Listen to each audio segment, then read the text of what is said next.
Lu pernah nggak sih ngerasa stuck? Bukan karena lu nggak punya mimpi, tapi karena lu nggak pernah mutusin buat mulai. Nanti aja deh, gue pikirin lagi. Hati-hati, kalimat itu kelihatannya sepele tapi bisa jadi pembunuh perkembangan lu secara perlahan. Mari kita bahas.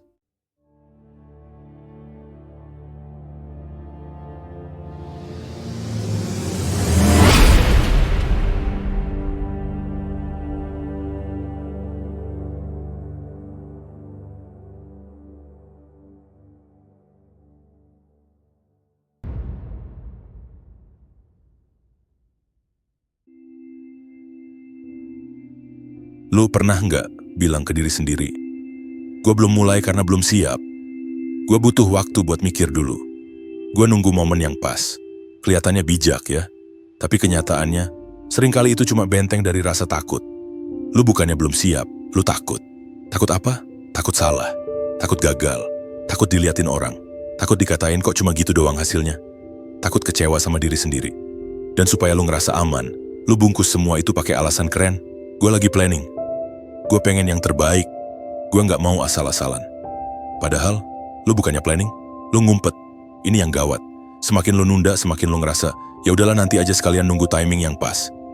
Tapi yang namanya timing pas itu, nggak pernah datang. Karena makin lu nunda, makin besar juga ketakutan di kepala lu.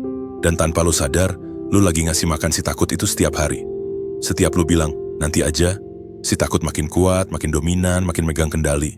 Masalahnya bukan cuma lu nggak mulai, tapi lebih dari itu, lu latih otak lu buat percaya bahwa menghindar sama dengan aman. Setiap kali lu mutusin buat nggak ngambil langkah, lu sebenarnya lagi bilang ke otak, lari itu pilihan yang bagus, nggak ngapa-ngapain itu aman. Biarin waktu yang ngatur semuanya. Dan itu berbahaya banget buat perkembangan jangka panjang. Coba bayangin ini, lu punya ide bagus.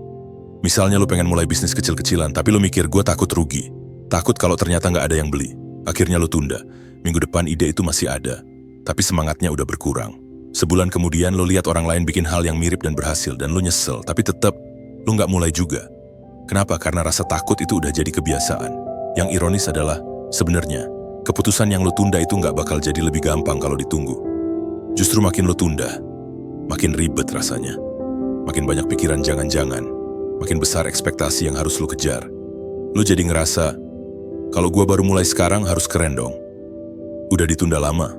Masa hasilnya biasa aja. Dan akhirnya, lu malah makin takut buat mulai. Dan lucunya lagi, kadang kita takut karena kita mikir terlalu jauh. Padahal keputusan yang ditunda itu, kadang cuma butuh langkah kecil kayak mulai belajar 10 menit, ngobrol sama satu orang, posting satu konten. Tapi karena otak lu di-set buat cari aman terus, lu mikirnya udah kayak mau ngeluarin produk buat 1 juta orang. Padahal belum apa-apa. Jadi sebenarnya, yang bikin lu stuck itu bukan karena lu nggak tahu caranya, bukan juga karena belum waktunya. Yang bikin lu nggak gerak adalah lu nggak berani mengakui kalau lu takut. Dan selama lu nggak jujur sama diri sendiri soal itu, lu bakal terus muter-muter di tempat. Jadi ya, kalau lu ngerasa lo menunda karena belum siap, coba berhenti sejenak dan tanya ke diri lu. Sebenarnya, gue takut apa sih? Karena saat lu bisa nyebut rasa takut itu dengan jujur, baru lu bisa mulai ngelangkah walau pelan-pelan. Menunda itu kelihatannya sepele. Cuma bilang, nanti aja deh. Tapi efeknya gede banget bro. Lu pikir lu cuma ngulur waktu padahal lu lagi ngebunuh progres lu sendiri pelan-pelan tapi pasti. 1, menunda itu sama dengan gak belajar. Lu mau mulai belajar desain misalnya. Lu nunda karena lu ngerasa belum ngerti. Tapi kalau lu gak mulai gimana caranya ngerti? Belajar itu bukan soal siap dulu baru mulai. Tapi justru dari mulai itulah lu jadi ngerti. Setiap kali lu tunda lu ngelewatin satu pelajaran penting. Bukan cuma skillnya doang tapi juga mentalnya. Gimana caranya bertahan waktu frustrasi. Gimana cara ngadepin kritik, gimana rasanya gagal dan bangkit lagi. Dan itu semua nggak bakal bisa lo dapetin dari teori. Harus dijalanin. 2, menunda. Itu sama dengan kehilangan peluang. Lo pikir lo cuma nunda dikit. Tapi realitanya, peluang tuh nggak nungguin lo. Contoh simple, lo dapet info lomba, seminar, tawaran kerja, atau project. Tapi lo mikir, gue pikirin dulu deh, minggu depan aja deh baru mulai. Pas lo balik lagi kuotanya udah penuh. Atau orang lain udah ngambil kesempatan itu. Atau lo udah kehilangan momentum dan semangat awal lo udah hilang. Dan yang lebih ngeselin, kadang kesempatan itu bukan cuma lewat, tapi nggak bakal datang 2 kali. Dan lo cuma bisa ngelus dada sambil bilang, coba aja dulu gue ambil. 3. Menunda itu sama dengan kabur dari tanggung jawab. Salah satu alasan terbesar orang nunda adalah Mereka nggak mau tanggung jawab. Bukan karena lu nggak bisa, tapi karena lu takut kalau lu ambil langkah, lu harus ngurus konsekuensinya. Lu takut gagal, lu takut dinilai, lu takut harus konsisten, lu takut orang nanya, kok belum kelar-kelar, mana hasilnya. Akhirnya, lu milih aman, lu diem. Tapi ironisnya, dengan lu nggak ngapa-ngapain, lu tetap bikin keputusan. Dan itu adalah keputusan buat kabur. Dan lebih parahnya lagi, lu makin jago bikin alasan. Bukan jago eksekusi, tapi jago ngeles. 4. Menunda itu sama dengan bikin lu nggak konsisten. Konsistensi itu dibangun dari keputusan-keputusan kecil yang lo ambil setiap hari. Bukan dari motivasi gede sesekali. Masalahnya, begitu lo nunda hari ini, besoknya jadi makin gampang buat nunda lagi. Lusa, lo bahkan lupa kenapa lo mau mulai. Dan akhirnya, proyek lo nggak jalan, habit lo putus. Goal lo cuma jadi tulisan di notes yang nggak pernah dibuka lagi. Lo jadi kayak orang yang hidupnya selalu di awal. Gue pengen mulai ini. Gue udah riset ini. Gue udah nyusun plannya. Tapi nggak pernah sampai ke tengah, apalagi ke akhir. Karena setiap kali harus jalan, lo bilang nanti aja. Jadi ya, menunda itu bukan cuma soal waktu. Itu soal karakter, soal kebiasaan, soal seberapa serius lo mau berkembang. Dan selama lo milih buat terus tunda, lo bakal terus muter-muter di tempat yang sama, dengan impian yang sama, tapi tanpa kemajuan apa-apa. Waktu tuh nggak pernah nungguin siapapun. Mau lo siap, nggak siap, mau lo semangat atau lagi mager, waktu tetap jalan. Jam tetap muter, orang-orang tetap bergerak, dunia tetap berubah. Yang diem, ya lo. Yang masih mikir-mikir, ya lo. Yang ngerasa belum waktunya mulai, lo lagi. Masalahnya bukan karena lo nggak punya potensi, bukan juga karena lo nggak pinter, tapi karena lo diem. Dan diem itu lama-lama jadi nyaman. Lo bilang, gue pengen banget bisa gini. Gue juga punya ide kayak gitu. Gue pengen mulai juga kayak dia. Tapi kenyataannya, dia udah mulai. Lo masih mikir, dia udah ambil langkah, gagal, bangun lagi. Lo masih nyusun plan yang belum lo lakuin dari 2 tahun lalu. Satu hal yang banyak orang lupa, waktu nggak pernah nunggu lo siap. Kadang justru lo harus mulai dulu biar jadi siap. Lo bisa ngasih 1000 alasan kenapa lo belum mulai.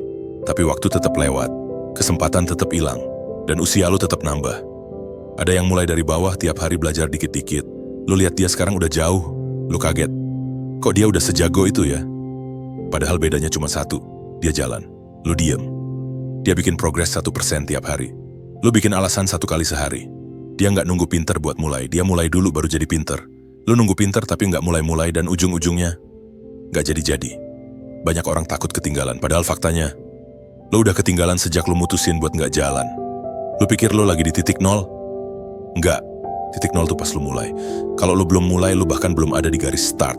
Dan selama lo diem, orang-orang yang sebenarnya start dari belakang lo udah nyalip jauh di depan. Coba deh pikirin, 2 tahun yang lalu, lo punya ide. Tapi lo tunda. Sekarang, orang lain udah ngerjain ide yang mirip. Dia udah bangun audiens, dia udah dapat penghasilan, dia udah ninggalin jejak.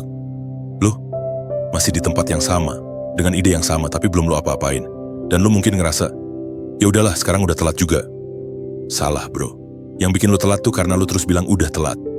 Padahal kalau lo mulai sekarang, setidaknya lo bisa bilang ke diri lo tahun depan, untung gue mulai kemarin. Tapi kalau lo tunda lagi, setahun dari sekarang lo bakal bilang, coba aja gue mulai waktu itu. Dan kalimat coba aja itu adalah penyesalan paling basi dan paling nyesek. Jadi ya, waktu nggak nungguin lo. Dia nggak peduli lo capek, galau, takut, overthinking. Waktu tetap muter, kalender tetap ganti, orang lain tetap gerak. Dan lo, terserah. Mau ikut jalan atau diam terus di tempat. Bro, setiap kali lo ragu buat mutusin sesuatu, ingat, bukan keputusan yang bikin lo gagal. Yang bikin lo stuck itu justru karena lo terus-terusan nunda. Lo nggak butuh semua jawaban sekarang, lo cuma butuh mulai. Karena dari situ semua pembelajaran dan pertumbuhan baru bisa jalan. Kalau lo ngerasa video ini bikin lo mikir, jangan simpen sendiri. Share ke temen lo yang butuh disadarkan. Klik like, tinggalin komentar, dan jangan lupa subscribe biar makin banyak orang yang mulai jalanin versi terbaik dirinya. Dan kalau lo pengen support channel ini, bisa langsung join membership di tombol gabung. Sampai ketemu di video berikutnya. Keep upgrading your brain.